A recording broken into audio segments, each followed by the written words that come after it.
Hey guys, it's Ryan here with HobbiesofaMan once again, and today we're doing our wrap-up video for the month of October. Now, to be honest with you, I didn't really do much reading this month, and I mean that actually, not like last month. I have been really busy. You know, it was midterm season, which for me doesn't necessarily mean there was a lot of exams. At the master's level, you don't really take exams when it comes to master's business degrees all that much, unless they're like mathematical classes. For me, most of my classes are discussion based, and so that means that I actually end up writing essays, right, most of the time. And those essays take a long time to work on, and they require a lot of reading and a lot of knowledge processing, essentially, and a lot of citations, right? And that just takes a lot of time. And so most of my energy reading this month was spent on school stuff and not on, stuff I like to read for fun. And so I would say there's a lot less reading done for fun this month, right? Also, I didn't really end up watching too much TV. When I get home from work and I want to unwind, I actually end up just watching YouTube instead. Most of the time, I like listening to, Bigfoot and alien, discussion podcasts. And so I watch videos based on that instead of watching TV most of the time. But I did watch a little bit of TV here and there. So let's start with that, actually. In terms of what I watched, I ended up watching Blue Beetle because I recently bought it on Blu-ray. And I got a new Blu-ray 2 months ago, so any excuse I have to use it is a good one. And I take it as much as I can. And so I did. And I watched Blue Beetle. It's a great movie. I really like it. I've watched it a lot of times at this point. So it's not like I need to pay attention to it fully. And so sometimes I was maybe on my phone instead of watching it. But broadly speaking, it's a great movie. I like it a lot. I like the Hispanic aspect of it. I think it's good. It's not like a universal Hispanic kind of feeling to it. I mean, a lot of the concepts are, right? But the setting is more of a like East Coast Hispanic kind of feeling than like a Southwest Hispanic kind of feeling. And so that's a bit different for me, who lives in Texas. But broadly speaking, the ideas were pretty similar and standard. And I appreciate that there is this character that is, that visible, that has like a Hispanic background, that isn't shied away from. Some of the ways in which they weave Spanish into things is a bit unnatural, but as my experience with people that speak a lot of Spanglish kind of grows, I don't necessarily think it's wrong. I remember when I was younger, I used to get really annoyed because I didn't think people talk like that. Like, not really, right? Like, we don't say everything in English except for one word most of the time. But that has been much more common in the last couple of years. And so it makes sense that television, it does the same thing, right? Yeah. That's kind of like the only point of contention I have with the movie, but it's not a big deal, so whatever. I also watched a few episodes of Peacemaker here and there. I haven't finished the season yet, even though I know it's done at this point. So I'll probably end up doing that in the next couple of days. Maybe tonight, since it's Halloween. I don't really want to go out. So I'll probably just stay home and watch some TV, probably Peacemaker and Sinners, and that should be a good time. I also want to watch the Chainsaw Man movie, Chainsaw Man Reze Arc. I'm not really sure what the actual title of it is, but I did go watch it last Saturday. I was a very tired person that weekend, so I actually ended up falling asleep for a few minutes in the movie. I didn't really miss anything important, plus I had already read the story before, so I was awake for all the good parts, and I did fall asleep for like 5 minutes in the middle. My friend that I went with didn't even notice, so there you go. But the movie was good. I do recommend you guys give it a watch if you can. I don't know how long it's going to be in theaters, but it is a good movie. It's definitely worth going to watch. The thing is that I'm not a big fan of Chainsaw Man. Really, the only reason I wanted to go watch the Reze movie was because Reze is my favorite character in Chainsaw Man, and that arc is my favorite arc in all of Chainsaw Man. I think it's the most, like, valuable or interesting arc in the story.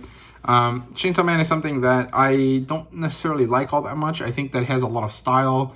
It has a lot of cool vibes and interesting concepts, but it is not a story that I quite like. I think that it's edgy in like a grungy kind of like stupid way that really appeals to a certain demographic of people, and I just think I fall short of being that demographic. Like I like really edgy stupid stuff because I like Blue Lock, right? But I don't like Chainsaw Man. I do like the Reze arc. I think that the relationship between Denji and Reze is really interesting. And so I wanted to watch it, and I did, and I liked it, and I recommend you guys do so as well. And that's all I've watched this month. Otherwise, I was really listening to, podcasts, listening to audiobooks, because that was an easier way to get through the content I needed to read for class, and, watching YouTube videos here and there. In terms of reading, I didn't read anything super complex. I read mostly comic books this month.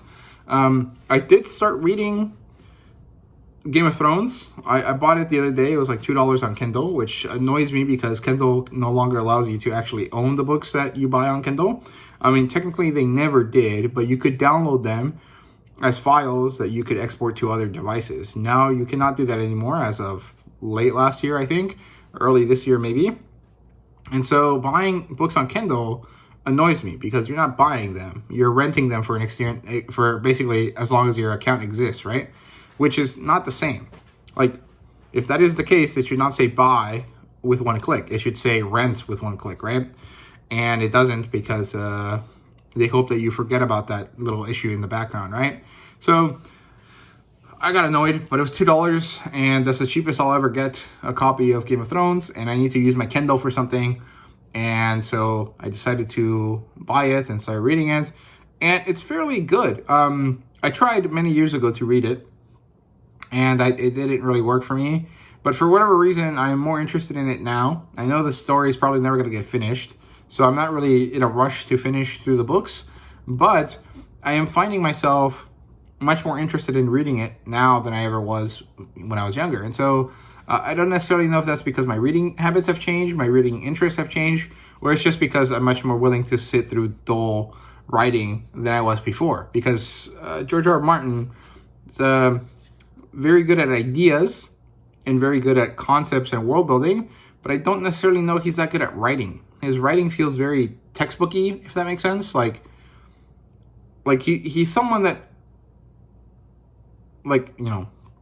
this is not really what he is, but from my perspective, when I read his books, what I read is someone that's probably really good at technical writing, but did not want to do that, and so decided to make a fantasy work. And so he's trying to be as fantastical and as interesting and as prosy as he can, and make works as interesting to read as possible, but he's limited by his tendencies, right? His writing tendencies. And I find myself to be just, and this is why I failed to read it before, I just felt like I was reading a textbook, a pretty interesting textbook about interesting, alternate history that I found enjoyable, but still a textbook. And now, as an adult, I'm much more willing to sit through reading stuff like that than I ever was when I was younger, right? And so I am enjoying myself. I am liking what I'm reading, but it is not something that I'm going to read, voraciously. It's something that I'm going to take my time with and kind of read it slowly, and I think it's probably for the best. That actually works quite well with my current schedule this semester, which hopefully is going to not be the case next semester. I think I should only have one last class to take for my master's degree, and that should be what I take next semester, and that will be it. I will be done with schooling, hopefully for the rest of my life, but we'll see. It's just this semester has been not rough because I don't feel like drained or what's it called? Like exhausted or anything. I'm just like more tired than I usually am. And over time that does become draining, but I don't think I'll get to the point where I'm just like burnt out. Like I don't think that'll happen. But I guess we'll see, right? So I was reading that, and then other than that, I've been reading comic books mostly. So I'll go talk through some of those comic books now. I'll start with one that is probably the easiest one to read, and it's not really a comic book, it's technically a short story, and that is Conan the Tower of the Elephant by Secher, Valentin Secher, or Secher, I'm not really sure how to say that. Secher, maybe? Assuming he's, French or something. I'm not really sure how to say his name, but this is basically an adult storybook. The story of the Tower of the Elephant was written by Robert E. Howard in the 1930s, or maybe in the 1920s actually, because he died in the 1930s. And it is one of the quintessential Conan stories, right? Like, out of the original 26 or so that he wrote, this is probably one of the ones that everyone appreciates and everyone agrees is some of the best, right? It's up there with Frostgiant's Daughter, it's up there with Red Nails, it's up there with Queen of the Black Coast. And it's really amazing. And in this book specifically, what you get is a little bit of text and a massive, beautiful painting by Valentin Secher. And I don't know if he did this physically, like on oil and canvas, or if he did it digitally. I assume digitally because it doesn't quite look like there's any texture to the painting, like on the background, but I'm not really sure. But it's really, really amazing. It looks phenomenal, beautiful, really, really cool. And I've been reading through this the last couple days, and I finished most of it. I'm almost done with it. I'll probably finish it tonight. But this is a story that I'm pretty familiar with, so it's not like I need to finish it. I just like going through the process because I like to link the images to the storytelling. That's Yog Kosha. He's an ancient alien. And this is my favorite image in the whole book. You know, in other adaptations, it's been shown as Yog Kosha and all the other people from Yog flying through space without suits, flying themselves as angels, right? With green elephant heads. But the fact that they used an actual spaceship to demonstrate the wings on which he flew is much, much cooler in my opinion. I like it a lot more. That's Yog Kosha being an ancient wizard for humanity in the early days of humanity, according to Robert E. Howard. Here's a wizard character, and I'm not going to show you the rest of it, but it's very, very enjoyable. I think that this is a great book to buy. I don't necessarily think it's worth the $25 that it has as a cover price. I think that if you can get this for less, it'll be much better. Although I think the artistic value of this book is very high. Like, I would probably pay $50 for a print of one of these paintings. Like, in terms of, like, what I'm buying, like, a print is different from a book.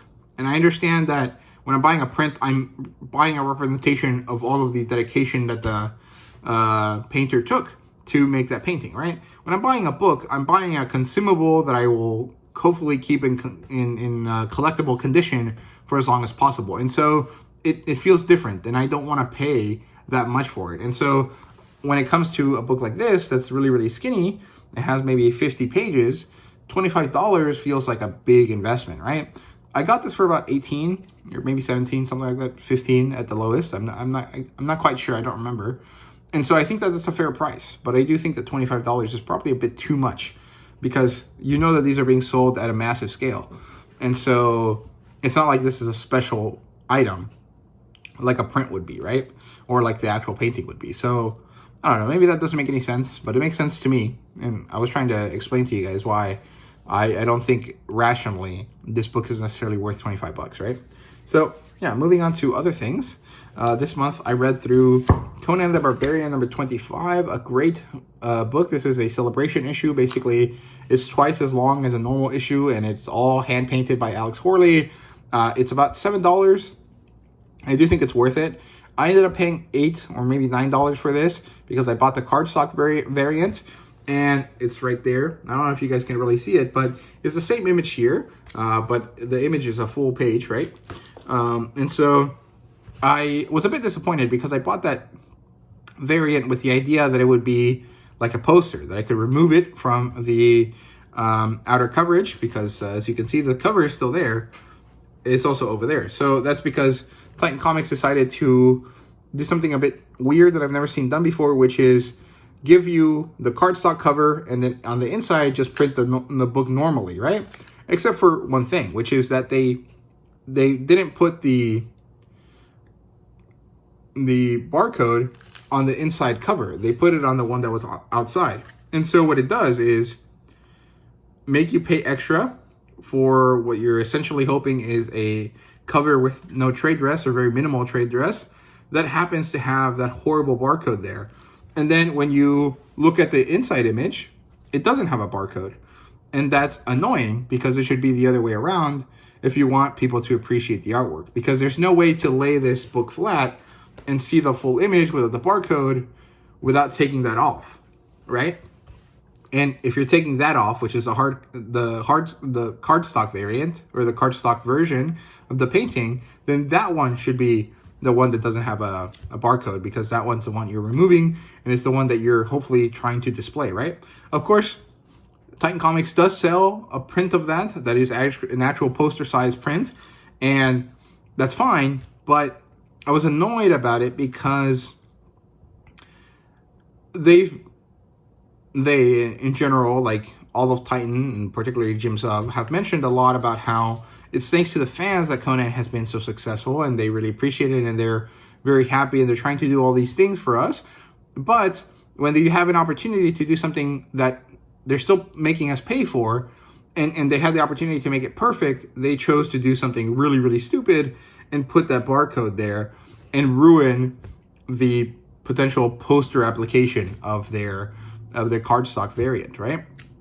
I still put it up because that's why I bought it for, and I'm not gonna stop, myself from doing that because I already paid that $8 for it, or the $9 for it, whatever it was. And so I still put it up, but I am disappointed in it because it's not as good as it could have been. And then it feels like a slap in the face that they are also offering the same thing for a significantly higher price with $15 shipping, more or less, if you want an actual pristine poster. It feels just like they're talking about something here and they're actually doing something over here, and they're not aligning, and it kind of bothers me. So I was a bit upset about that. But the story itself is actually really, really good. I do recommend you guys check it out. It's a great starting point for the series. If you haven't picked it up yet, I do recommend you guys give it a go. It's great. Then we have DCKO. It was a fairly enjoyable read. I liked it. I think the artwork inside is not my favorite. I think something about the faces doesn't work for me, but the covers are really great. And I'm mostly buying the series because I want to collect some of these covers that are coming out. There's this really beautiful one by Frank Cho here. There's one that I'm getting for issue 2 from Dan Mora. And then there's another one by Carla Cohen, I think is her name, that I'm getting for issue 3. And hopefully the series is good, but at least I'm getting a nice painting out of it, or a nice cover out of it, if it's not that great. And I'm okay with that. Absolute Evil #1. This is $6. I don't necessarily think it was worth that much. This is like a tie-in issue that's supposed to tie in all of the Absolute Universe, books together. And it was a pretty interesting read. It was more of a talking head issue than anything. And it was good, but I don't necessarily think it deserved the price hike. Because, you might be arguing, it's $1. It's not that big a deal. But $1 here, $1 there, and then suddenly all the books cost $7. And people still buy them because most comic book, consumers are inelastic, consumers. And so suddenly they're charging us out the wazoo, and they already are. So it's kind of annoying when they do that, right? And the people kind of let them do it.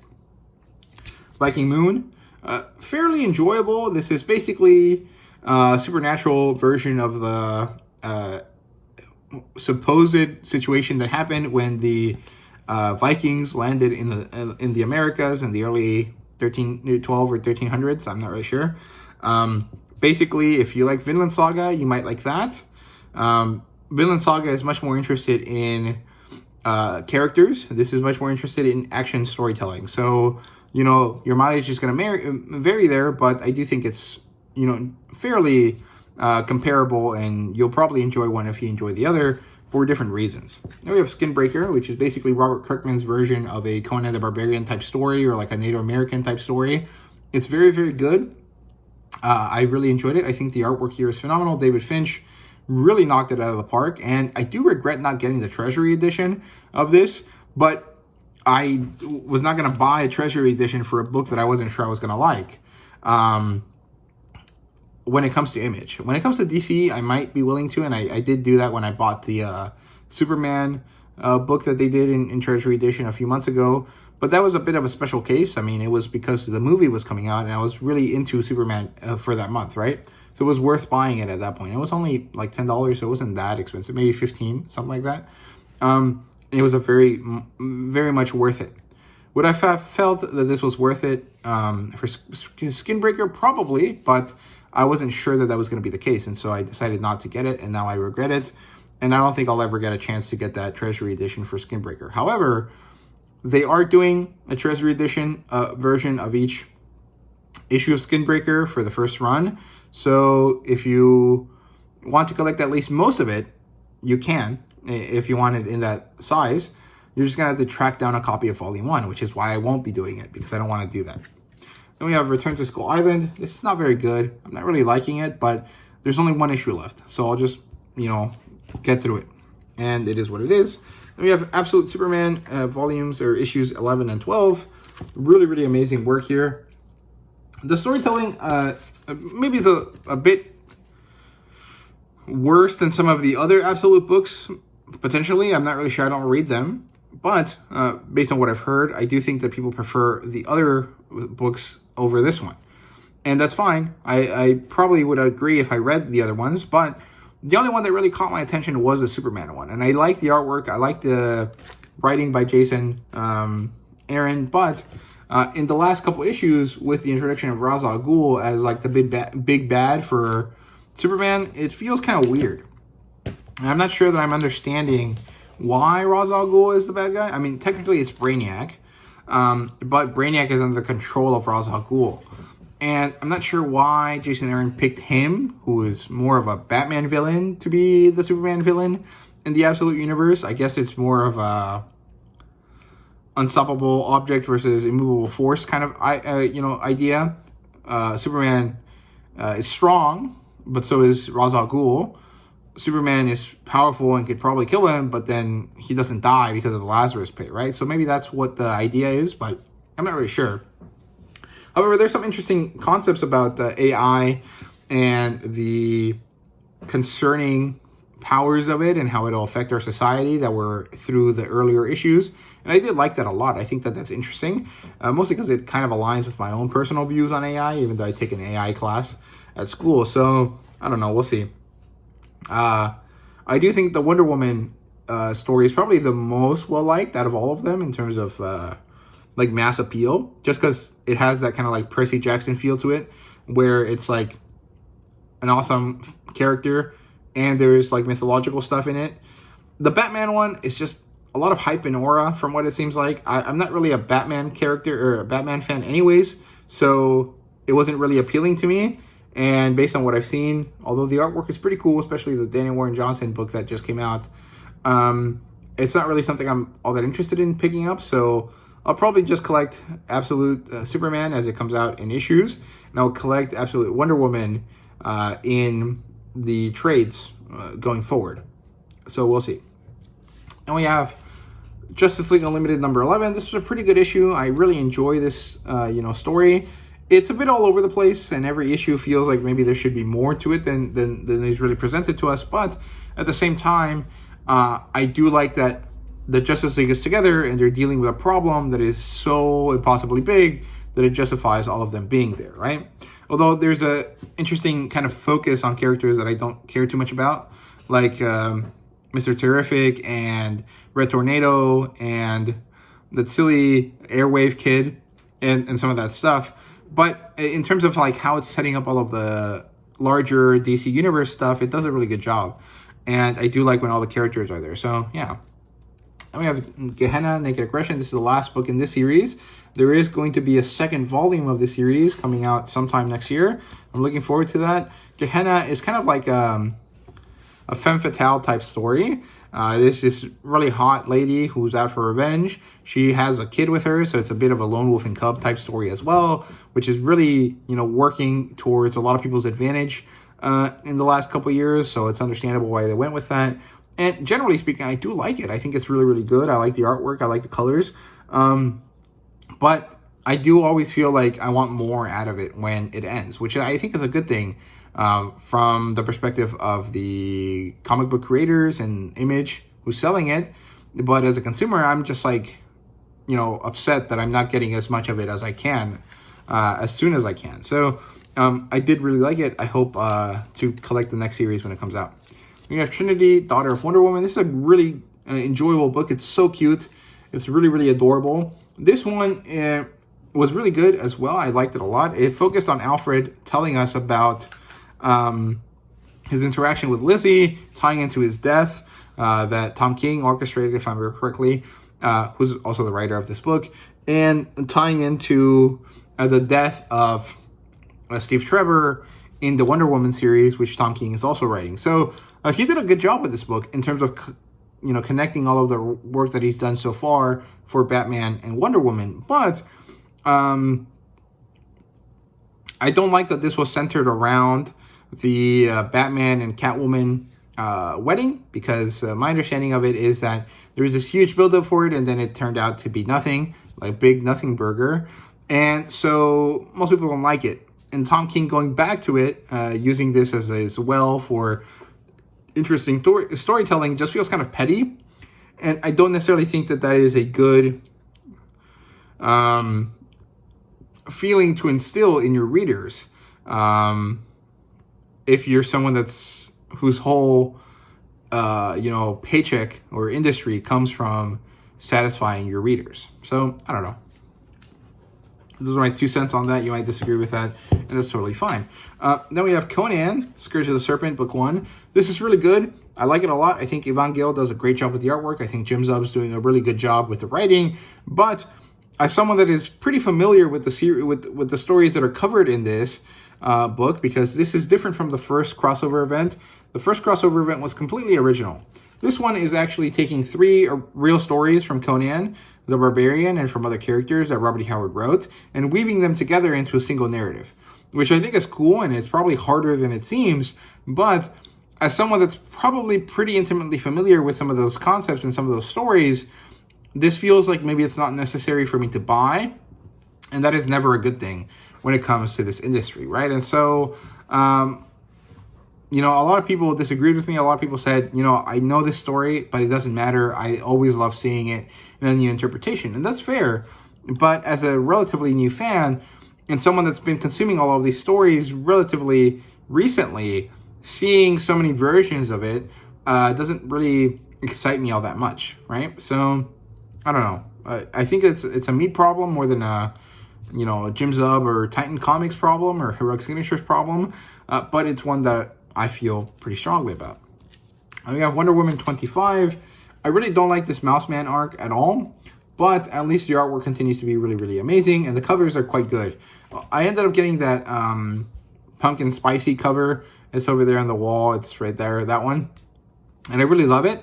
But man, those price hikes on those books that have a special cover sometimes don't really work for me, because it's not like there's anything special about it except for the cover. And I understand the cover needs to be paid for, but maybe have less covers if you want that. If you want like a really awesome cover, then just make that the main cover, and then don't make any like extra covers. They try to make like 10 covers for all the issues, and it just annoys me. Like it's not necessary. I don't know why they think that's a big deal. I think a lot of people are really smart about it nowadays, and they know that they shouldn't get the covers.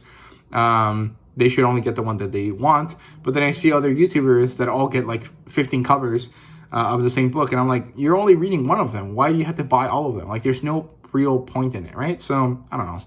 I say that as I have multiple covers of issue 25 right there. I have the Danica Bryn one and the Rob Del Toro one up there. But those are a special case. I don't try to buy variant covers all the time. I prefer to only buy one cover of a book, and then that's the only version of the book that I'll buy. I won't buy a normal one plus extras most of the time, right? Except for this one case and Wonder Woman 25 as well, I guess. But that was because that cover is going to go there as a display piece, not as a reading piece, right? But then that's fine for 1 or 2 covers. But if you buy all 15 of the lot, you're just wasting your money, and it's crazy. I don't get it, but whatever. Moving on, we have Witchblade number 13. Really good story here. I quite like it. Not much to say about it that I won't say in my review, so I'll just leave it at that. we have Red Sonja Reborn #1. I think I already read this before, actually, but so I maybe talked about it already. But this is interesting. It's a Sonja isekai story, more or less, where two female characters from Earth end up being transported back in time to the Hyborian Age, right? And one of them, who I thought was the villain, actually gets reborn as Sonja. So that might make it easier for her to impersonate Sonja because she's kind of evil. So Sonja is not evil. She's a righteous character. But in the Hyborian Age, the lines get pretty blurry when it comes to that sort of stuff, right? And then the other female character shows up at the very end of the story as a captive slave of the Gundermen. So this works out for the villain character who wants to kill her, but it maybe doesn't work for her in the next issue because Sonja's supposed to protect this woman, right? And I'm curious to see how that works out. I think it's a really interesting concept. I don't think a lot of fans of the Hyborian Age are going to like it, but it might be a way to draw in new readers if you sell it as a Sonja isekai story, right? I've not seen them sell it that way, so maybe I'm wrong, but that's what drew me to it initially, right? Immortal Legends Batman by Kyle Higgins, Matt Groom, Erica Durso, Dan Mora, and a few other people. And this is basically the Batman Power Rangers series. It's pretty enjoyable. I think that there's a lot of world building done initially that maybe is not that necessary. There's a lot of work done. This massive scene that explains what the bad guys are, the shadows, basically the putties, if you will, of this story. And these putties, particularly the special ones that they're dealing with, the monsters that they're dealing with, resonate with the Batman lore. So the first one was like the Two-Face Man, which is like, Two-Face or Harvey Dent, right? And then in the second issue, it's Bane or something like Bane, right? But as you get further into the story, some of that stuff kind of feels superfluous, especially with all the world building extras that are put in. And I'm sure that they're trying to make this like a long-running series, banking on that Batman fame and that Batman money, but I think that is kind of a bit of a waste from the reader perspective and from the writing perspective. I think that they need to focus on making a good book, not making a book that makes money, if that makes sense. Because a book that is good will make money, assuming that they market it well, right? So, I don't know, those are my 2 cents there. Maybe I'm being a bit harsh today, I'm not really sure. But there's something about this next book, Court, Children of the Round Table, that is really good. And I don't know why. This really appeals to me, like, fundamentally, right? It has a King Arthur background. There's a group of silly teenage kids. It kind of has a little bit of the Power Rangers feel. But broadly speaking, it also has more of an anime feel to it. The art style is not really all that anime, and it feels very, like, Western cartoon. But the storytelling is very, like, it works for me in a way that a lot of American comic books don't. And I don't necessarily think that it's because it's tying in itself to like an anime thing. Like, it's not like there's a Naruto-esque character or anything like that. It's more of a like Amblin kind of feel to it. Like, it's a group of 5 kids or 6 kids or 7. I'm not really sure. I didn't count. But they end up having to experience something weird, and then they get powers out of it. So that's kind of like a Power Rangers kind of setup, right? But the characters, the kids, kind of feel like the kids from Stranger Things. And also, just the way that the characters are drawn kind of feels like anime. And so it kind of works really well for me. And it's really appealing and enjoyable. And it really works very well. And I like it a lot. I didn't think I would like it initially. I got it because I was intrigued by the concept. And then as I got more and more into it and did some research, I thought maybe it wasn't for me. But it really is. It's really great. I liked it a lot, so recommend you guys check that out. Then you have Ghost Pepper. Not really too much to say about this one. I will talk about it in a separate review at some point. So, broadly speaking, it's good. It's a lot of world building, and the feel of this is like an 80s anime, and it works really nicely for me. You have Witchblade #14. This one's good. It introduces a younger female character to go along with Sarah, which is pretty cool. This will give us a little bit more of an access to Sarah that maybe hasn't been there before. I think that initially a lot of the work in the first couple issues, or the first 12 issues, was more about getting us to the point where Sarah accepts the Witchblade. Now that she seems to have done so and merged with it in some way to make it different, now we can start telling more character-focused storytelling, more things about how Sarah feels and what she thinks and how she's going to change the world now that she has superpowers, right? Whereas before, it was really about Sarah being angry, Sarah suddenly getting powers, and then trying to use those powers to satisfy her own needs instead of the needs of her community, right? Which is not necessarily a heroic thing to do. So with that introduction of the younger female character, hopefully we'll get to see some of that, taking care of your community aspect that superheroes should have, right? We have Godzilla Destroys the Marvel Universe. This is basically the one where the X-Men show up, as you can see from the cover. It's pretty good. It's actually probably the best one so far.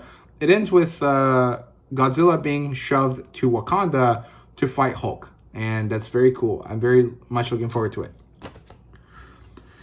We have Immortal Legend Batman issue 2. Not much to say that I didn't already say in the first one, so I will, move on from this one. But it's good. The artwork is great, particularly the Dan Mora stuff in the backup story. But in general, it's quite good overall. Ultimate Spider-Man number 21. This one is really good, but it's not really about Spider-Man. It's about Mr. Negative. And this late in the game, I don't necessarily think that was the right thing to do because, Hickman might have not known, but I'm sure he probably did in some way, that they were going to cancel the line, right? The line is going to die in the coming year. They're going to try to, get rid of it, right? I'm not really sure why. I think Marvel's doing something stupid with that. They should not. They should keep it going. But the line's going to end, or it's going to end for now or something. I'm not really sure. And Spider-Man's going to end with it on issue 24. Issue 21 is the wrong time to introduce or to really go back and reintroduce a character that's been in the background for most of the story. It feels kind of like the calm before the storm, the kind of thing that sets off the climax, so that works, that's good. But maybe it should have just been with the Kingpin. It didn't have to be with Mr. Negative, because the Kingpin has just been like a generic evil big bad that's in the background, and I don't see when we're actually going to get to fight him. Even though he's been kind of set up as like the mastermind, the leader of the bad guys, right? So I felt like it was a good issue, but it wasn't the right issue to like tell in this part of the story, right? In terms of like it almost ending in a few issues. So I don't know, we'll see. Transformers number 25 by Robert Kirkman with art by Dan Mora and Jorge Corona. This was a great restart to the series. It didn't, take away anything from the previous 24 issues. It really just continues on. It kind of resets the characters a little bit. It introduces us to new Transformers, Bulkhead and Mirage particularly. And it really, really kind of does a good job at reestablishing the characters so that we know, okay, the big battle ended, the teams are on break, they're going to kind of restructure themselves a little bit, and then we're going to get back into the broader storytelling, right? And it works really, really great as a transition into a new arc. I like Dan Mora. I think his artwork is fantastic. I like the colorings here a lot. They kept Mike Spicer as a colorist, which is good. It keeps a certain level of continuity across the story, even though the art style's very vastly different. So I like that. And I'm very excited to see what's going on because you're usually dealing with two types of characters, right? Decepticons and Autobots, right? But thanks to what Daniel Warren Johnson set up, Robert Kirkman decided to set up three different groups. The Decepticons, the Autobots, and then the Autobots on Cybertron, who are now against Optimus, right? And so that is a great bit of storytelling there. What do you do when the heroes are divided? What does that mean for the bad guys, right? Technically, the heroes, the Autobots from both Cybertron and Earth, are trying to stop the Decepticons, right? But how can you do that when your half of your force is hostile to you, Optimus Prime, right, in this case? And I thought it was great. I really liked it. I am very excited to see where this goes. Then we have Kill All Immortals 2. This is the start of the second volume. I don't really think that the 2 was necessary, but that's just me. And the first story was about Vikings that were immortal that are finally dealing with the fact that they've been killing people over and over and over again, and they're tired of it, right? Kind of similar to like the originals, if you've ever watched that TV show. And it ends with the characters deciding to stop being immortal. against the wishes of their father, who is like the guy that made them immortal in the first place, right? And when they do that, they kind of send a signal out to the other people that are immortal across the world that it's time to go and hunt them down and get rid of them so that no one else can learn the secret to immortality, right? And so the character that's coming for them, in this case, is Genghis Khan. And that is exciting as fuck. That is so cool. That feels like the coolest concept that everyone has probably thought about at some point, but has never actually gone through the effort of doing, right? Vikings versus Mongolians. Who would win? That's awesome. I love that. I think that's a cool concept. Of course, it's not really Vikings versus Mongolians. It's modern people that used to be Vikings versus modern people that used to be Mongolians. But the kind of concept behind them is still the same, right? They are Vikings and they are Mongolian, raiders, and they're going to fight. And it's going to be awesome and bloody and ridiculous, and it's going to be really, really cool. So I'm looking forward to that. Very, very excited about that. Then we have Court number 2. And not much to say about this one because I already talked about it before. I do like the reveal of one of the characters' grandparents being related to the Court of the Round Table. I think that was fun. And I'm very excited to see where this goes. I really, really liked it. So yeah, that's everything I read this month. I took a long time to talk about all these things, but that's because I thought there was less things to talk about than usual. And so I had more opportunity to share my thoughts, and maybe I ran a little long. So thank you guys very much for watching. I hope you guys enjoyed, and see you guys next time. And of course, happy Halloween if you see this the day it comes out. If not, happy whatever day it is for you guys. So yeah, thank you guys very much for watching, and see you guys later.